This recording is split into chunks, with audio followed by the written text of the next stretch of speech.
morning, Britain. Tens of thousands of teachers walk out of classrooms today. And the timing of the strike comes as students prepare to take their GCSEs. However, it's thought there will be a breakthrough today in the pay row crippling the NHS with a 5% pay deal for staff. The Labour leader's plans to hire Partygate investigator Sue Gray as his chief of staff could be scuppered by an investigation that reports a bit later on today. Meanwhile, a new poll for this programme suggests that there remains a clear lead by Labour over the Tories. Yeah, our exclusive poll suggests the Conservatives will lose 1,000 seats in the local elections, with Labour 10 points ahead. But voters are split on which leader would make a better Prime Minister.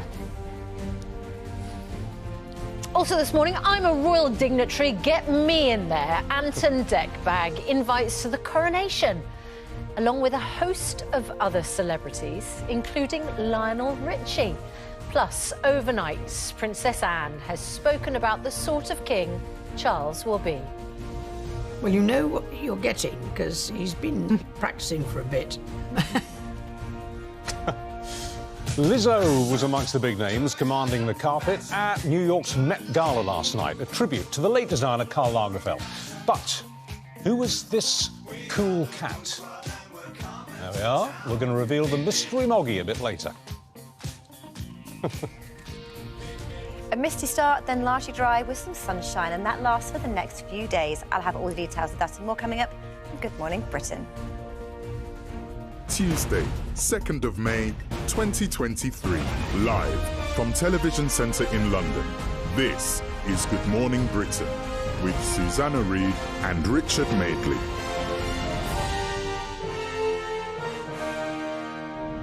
Good morning, Britain. It has just gone 6 o'clock. We have an exclusive poll on voting intentions, just a few days out from the local elections. And also, we have asked in that poll, how many of you have a voter ID? And this morning in the Daily Mail, the Conservatives could suffer bigger losses in this week's local election because up to 2 million voters are set to be barred because they do not have a valid form of voter ID. This is about 1 in 20, isn't it? Which is a significant number. Yes, in our poll it's 1 in 20. Could make all the difference. Could make all the difference at the polls.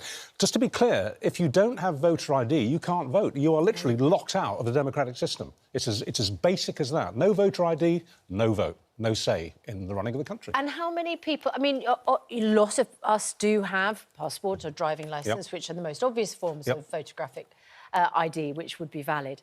But how many of us take them to work with us? Because, of course, lots of people vote, don't they, on the way home? You go past the local primary school. How many can find them, you know, on the day? And also, I mean, a lot of the dispute about the voter ID thing, apart from the fact it's clearly not working in terms of it being enforced, is it necessary? I mean, voter fraud at the polling stations is virtually non-existent. We've had such a good system of good faith, haven't we? It's worked fine You up go to in now. and you say, this is my name and I'm at that address, and nobody has checked up until now. A lot of people would say it was perfectly reasonable. It happens in other countries that you wouldn't just walk in and hope they believe you. But we've never needed to. No. And as I say, there's all the surveys show that there's never been any kind of any voter fraud has been off the record. It's been negligible. So Louisa has all the other details from our exclusive poll this morning. But do let us know if you feel confident that you know the rules about voter ID when it comes to voting in the local elections. Now, though, at 4 minutes past 6, our main news this morning, pupils at 22,000 schools in England face disruption again as tens of thousands of teachers belonging to the National Education Union take part in their latest walkout.